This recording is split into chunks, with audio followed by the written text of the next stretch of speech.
guys. I'm here in Tennessee. We're on a deer hunt, and Simeon England was able to join us on this hunt.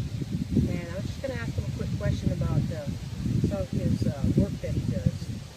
You do some excellent engraving, and just wondered how you got started and where you learned.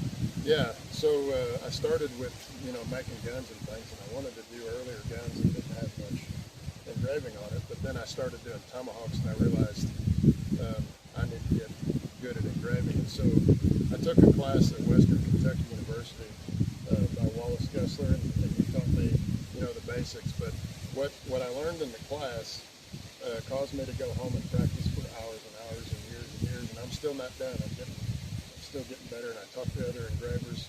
It's not something that I just picked up and started doing. It's hammer chase, so I've got a little bitty hammer and a little bitty chisel, and it's done the traditional way. So it's the hardest skill probably that I've had to learn.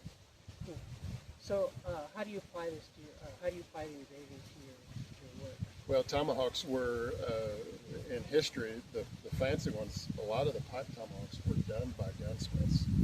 So they would make them out of pieces of gun barrel. They had the silver. They had the tooling to drill and the knowledge and skill to drill through the haft. They had the gun stock wood.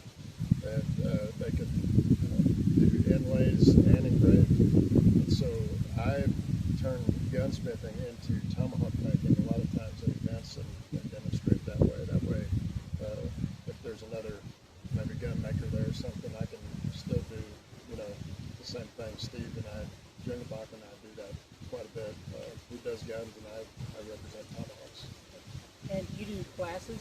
I do. I teach some classes every now and then. There's probably one coming up in the spring in Ohio, so you can watch the website and Facebook or Instagram on that information. All right. Well, thanks a lot. You're welcome. Good. Glad to be here.